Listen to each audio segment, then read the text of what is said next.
prisoners!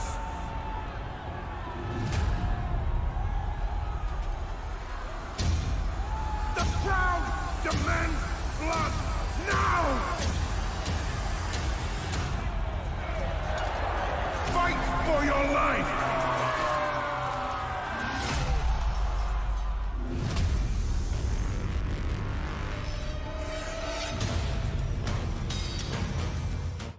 Basically, as Jesse just mentioned, this is really we have an 3 teams evolution now. of That's the cool. 1v1 that we get last year. So here everything is more intense. That's you cool. get more chaos, more fights. Yeah. Everyone is rushing into you. You get many more turnarounds with some gameplay mechanics, so that's super cool.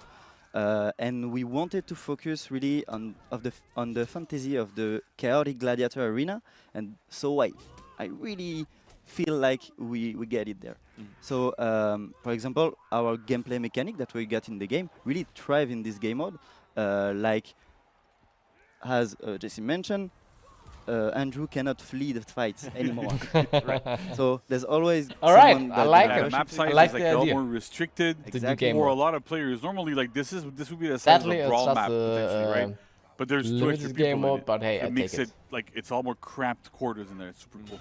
Absolutely. And so that creates a lot of chaos. And to manage it a bit, we added the radar that we have in Dominion, just to manage a bit this chaos. And we also.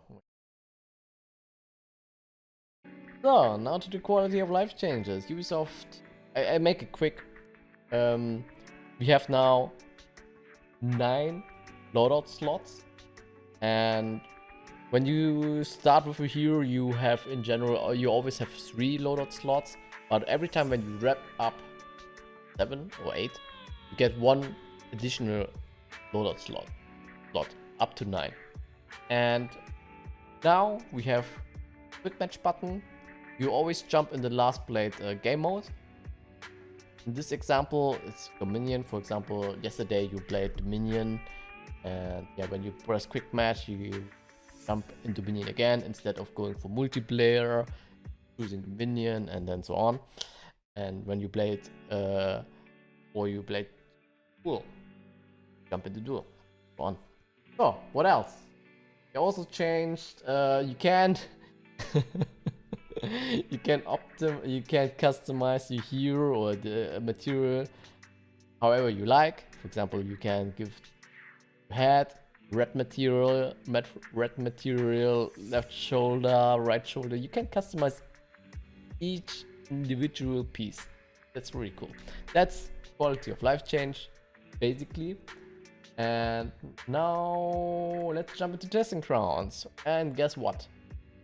Berserker gets new feats, and the feats are insane. So they want to improve Berserker's ability to trade more efficiently to, I don't know, make him more authentic, to improve Berserker fantasy to trade hits like crazy. But hey, let's jump into the first feat. First feat is Swift X Pro. It's a tier 1 feat. It deals 15 damage, and every time when you take damage, it doesn't matter what kind of hit, you reduce the cooldown by 5 seconds. And the basic cooldown is 60 seconds. Replace the Storming Tab. I like this idea because you have Storming Tab, you have Bounty Hunter, and yeah, no one's playing Storming Tab, to be honest. So, really cool additional feat. Give him more utility. Second feat is Blooming Rage. Getting hit by a non-minion opponent increases your attack damage and movement speed by 20%. This is actually insane. What does it mean? Every time when you take a hit, for example, on purpose, your next hit will definitely trade in your favor. Most of the times, you always trade the heavy attack. Alright? And with Blooming Rage, you always trade in your favor. Doesn't matter. So, next feat is Unwavering Fury. Gain infinite stamina and all your attacks are enhanced. 30 seconds.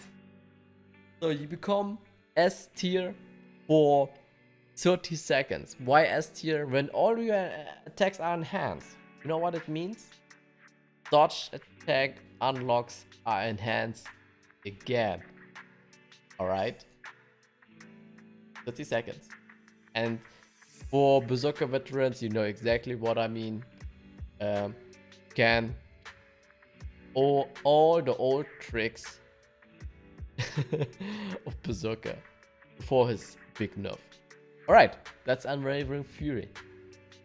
So, and now he comes the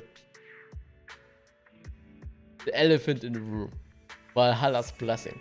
Gain permanent uninterruptible stance, and your HP cannot drop lower than 1 for 20 seconds. Basically, you cannot die from basic attacks. You can only die from ledges, from hazards, and so on. It has a cooldown of 120 seconds, so it's relatively long, but it replaces Berserker. So, this is insane. It is, of course, in the testing grounds. Maybe they adjust the numbers for the duration. But what does it mean? Every time when you drop on critical health, you see, hey, my mates, they maybe arrive too late for the next rotation. You can pop Valhalla's Blessing and you will definitely stall for 20 seconds. And and you have the chance to kill people. You have the chance to, you definitely will stall the enemy team from capturing the point. Oh my god, I see so much utility in Valhalla's Blessing. Clutch utility, clutch potential, general utilities. You can survive. Oh god, I cannot explain how good Valhalla's Blessing is. Definitely unique. It's in the testing ground, so don't panic, guys. Before you scream Imba here, Imba there.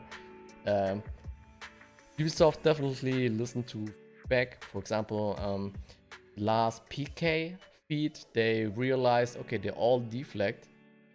All deflect feed on PK. I think it was level 3. Was a little bit too strong, so that's why they changed it. So, alright. Next patch notes. Alright guys, let's jump into the patch notes.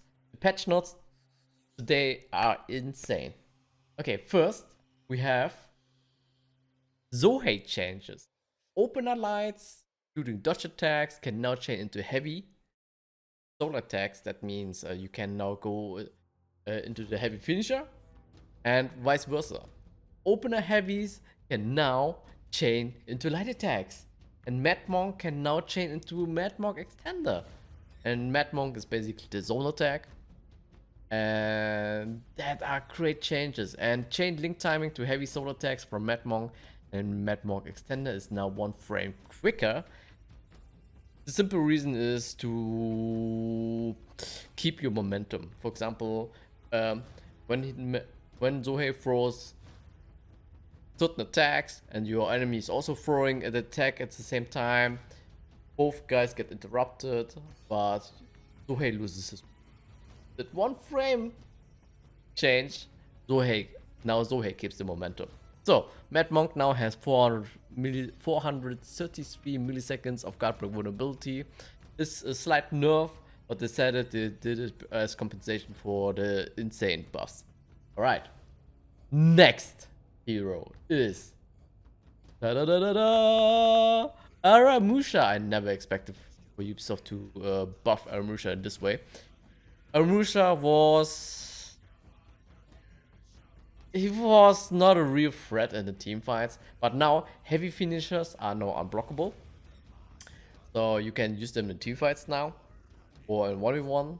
Now they're a huge threat. Zone's second hit can now access deadly feints. For example, you throw the zone attack. First hit is a left attack, and then he goes into that unblockable animation. But now you can soft feint into. You can use deadly feints now. That animation. That's great. That's cool. You have more utility now. Looks Like, I really want to see this. Really want to test this in team fights or in anti-gang situation. You throw solo attack at person 1, you switch to person 2 and use deadly feint on him. Is that an option? Who knows? We will find out. But more utility for Aramusha is always nice. The following attacks now have increased forward movement. This is why I said Aramusha is a little bit lackluster in team fights because no real range because of the lackluster forward movement. So it is so easy to space out in Aramusha, but now with that change, it might be this is not, maybe this is a different story now. But we have to find out in the update when the update is out. So adjusted attack trajectories to better match weapon visuals for every attack. That means they gave him a better hitbox. Some attacks on Aramusha has a weird hitbox and it doesn't really represent his weapon. But now they changed it, more accurate now. I always welcome every change that makes hitbox more accurate. I don't want to have a bigger hitbox, I just want an accurate hitbox. Great change. I want to see this change on all heroes. Increase attack range on Ring the Bell. Yeah! Aramusha's main offense tool in team fights is Ring the Bell. But like I said, biggest problem of Aramusha is he gets spaced out so easily. But with the increased attack range, they changed that. Okay? So it's now easier to use Aramusha now in team fights. But yeah, I now expect Ubisoft to address Aramusha's problem in this way. I welcome it. Aramusha's now, like in my heart, he was always A minus tier, but in truth he was something like around B tier. But now with this change, he's a straight rock solid A tier hero. So last but not least, I think the most important change is the patch notes. Pirate. Grand Cavalier, aka the dodge attack, can no longer cancel its recovery with a dodge. What does it mean?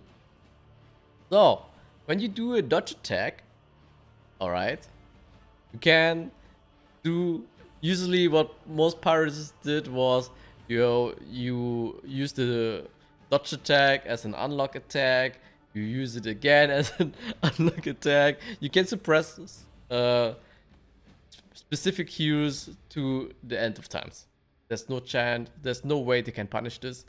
And yeah, they made this decision because like Orochi and Berserker has a different treatment. Like when they hit the block, this completely stops their momentum.